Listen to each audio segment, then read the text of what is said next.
Simba havijavuja, mpaka waandishi wa habari mnaenda kumpata kocha, ina maana kikao kilikuwa kijavuja.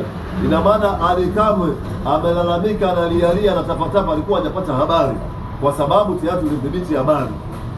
Hilo kwanza, jambo la kwanza napongeza kwamba udhibiti wa habari, na ndio tunachoitaka klabu kubwa kama klabu ya Simba, lazima kuwa na udhibiti wa habari, sio mtu analopoka tu mtu akikaa. Na vile vile ujaji wa kwenye media pale, kwa sababu mmekuja katika pande mbili. Mmekuja kuna mwenyekiti wa wanachama, mmekuja kuna mwenyekiti wa bodi ya kurugenzi ambayo tunaelekea katika uwekezaji, ambayo ndio bodi ndio inafanya kazi yake, na mmekuja na CEO ambaye ni mwajiriwa wa klabu ya Simba. Tumeelewa hapo. Hiyo ndio muendelezo ambao anatakiwa watu wa Simba ndio walikuwa wanautaka pale. So mbona hapo?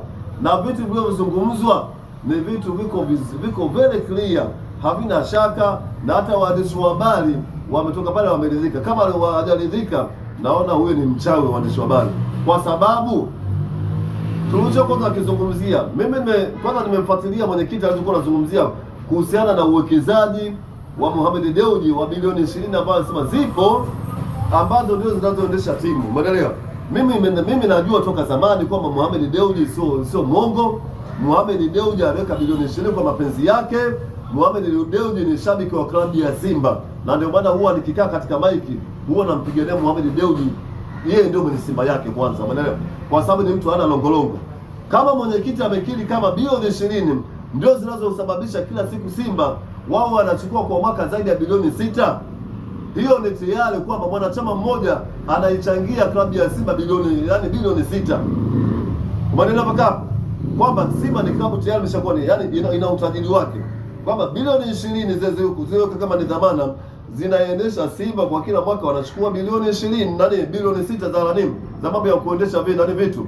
Hilo jambo la kwanza ambalo lazima wa viongozi wa klabu ya Simba wao wanatoka hadharani kumwambia, kuambia umma wa watu kwamba Mohamed Dewji hana matatizo.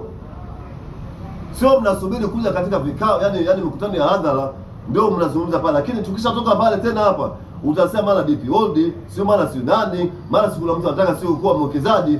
Hakuna kitu kama hicho. Na mimi nataka ushauri wangu mimi kwa viongozi wa klabu ya Simba. Tena kupitia nyinyi wanachama, viongozi wa wanachama Masia, ushauri wangu mimi ambao huko bora kabisa, mnapoingia kwenye vikao vya bodi ya kurugenzi kujadili masuala ya uwekezaji, inatakiwa nyinyi kama mna mtu ambaye anataka kuwekeza katika klabu ya Simba, sio lazima mumfuate mwekezaji ambaye yule mwekezaji ana asilimia 49, hamna mamlaka ya kumchagulia mtu awekeze, kwa sababu tayari ameshatiana saini mpaka ameamua kuwekeza klabu ya Simba na maana kisheria. Sio tena tunaingia nje ya box huko. Mkitoka kwenye hadhara ya watu mnazungumza hivi. Lakini tukikaa pembeni hapa kuna watu tena baadhi ya viongozi wanaita rumors zingine ambazo sio nzuri, umeelewa? Tunahitaji kwa nyinyi wanachama, uongozi wa wanachama, kama mna mwekezaji wenu ambaye na yeye anaweza akakompete na Mohamed Dewji, basi yeye anunue hisa za wanachama katika 51. Yeye aje huku kwa wanachama, kwa sababu hata tunapoenda kuchukua wanachama, ina maana atanunua hisa. Basi huyo hata huyo mwekezaji huyo anataka labda mnamtaka nyinyi huko kwa pembeni anunue hisa kwenye 51 ili hadi klabu ya Simba hiyo na nguvu. Sio mnaenda kumwataki mwekezaji wetu wakati na tunajua kabisa, sisi tuna ukweli kabisa kama Mohamed Dewji hana shida pale katika klabu ya Simba. Na vile vile tumemsikia sana Crescent Magoli, amegusia vitu vingi zaidi, na amegusia mpaka speech ambayo ya engineer Yesa anaenda kuitoa kule Doha Qatar kule.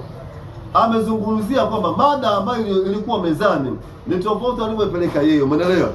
Kwa sababu mada ya mezani ilikuwa inazungumzia vitu vikubwa zaidi, vilabu kuwa na viwanja vya mazoezi, vilabu kuwa na management nzuri, vilabu kuwa na kila kitu. Umesia unakuja kuzungumzia unakuja kutoa washabiki kwa klabu ya Simba eti kwamba ndio kuna tatizo katika Simba. Sisi Simba tunajiona kama kuna wasaliti, sio uongozi dhaifu, tuna wasaliti. Kuna baadhi ya viongozi kama viongozi ambao wakubwa kama kina Crescent Magoli wameshika nafasi kubwa kabisa hata huko kafu kwenye kwa sema hiyo. Unaenda kuzungumzia unapa mashabiki wakati wewe mwenyewe una mambo mengi mabaya zaidi. Wewe mwenyewe kwenye FIFA kule kama faili lako wataliangalia la wachezaji ambao wanakudai engineers wewe, hata hizo choo walichokupa cha wanakunyang'anya tu mwakani, umeelewa? Na kama wataangalia yani makocha kibao wewe wanakudai kwa FIFA kule. Unaizungumzia klabu ambayo haina deni FIFA. Unaizungumzia klabu ambaye iko namba 5 Afrika. Unaizungumzia klabu ambayo ina bilioni 20 imeshaweka, kuna mwekezaji. Nyewe kuna wekezaji nyewe. Wewe unajitia kamanda, yani wewe unajitia kamanda Lucas. Kwa mtu anayeangalia the Ottoman anajua na maana vipi kama kuna kamanda Lucas katika humo. Wewe unajitia kamanda Lucas na sisi tutapambana na wewe. Na ndio maana tumekwambia vipi? Kama mambo ya yani vita ya usaliti kama ilivyokuwa ya Othman Bey, kwamba atahakikisha mpaka wasaliti wote wameondoka katika dola ya Uturuki, na sisi ndio tunaenda kuiunda sisi dola yetu ya mnyama Simba Sports Club. Engineer Hersi, wewe ndio unatumia madaraka yako, unaanza kuviamrisha mpaka hata kila bodi ya ligi. Engineer Hersi, wewe ndio unatumia mpaka hata watu katika usaliti katika klabu ya Simba. Alafu leo hii unatoka hadharani unasema kama kuna matatizo katika klabu ya Simba. Jaribu kushughulika na watu wako. Wewe unakimbia kivuli ambacho umesababisha watu wa Yanga kwenye usajili wao. Umemleta Barakonzi umesema umetumia milioni 400. Umepiga tu hela hiyo. Umemleta nani Alessandro Kunani Kouma sijui huyo dogo pateni.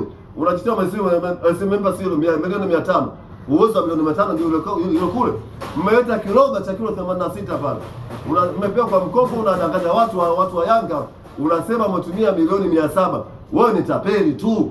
Mzee Wepaya, tuishie hapo kwa siku ya leo. Naona kama unatoa madini mengi kwa yaani ni madini mengi. Tunaenda kusambaratisha Mesia Kamanda Lucas, na tunaenda kusambaratisha kina Carles Bey, kuna Yakub Bey ndani ya klabu ya Simba. Bado wasanii tunao, na unavyokuambia napisha dua kina Kisugu kuanzia Alhamisi naingia mzigoni mimi pale mpaka wasaliti wote katika klabu ya Simba waondoke, na huyo Kamanda Lucas naye atafute pa kwenda. Shukrani sana.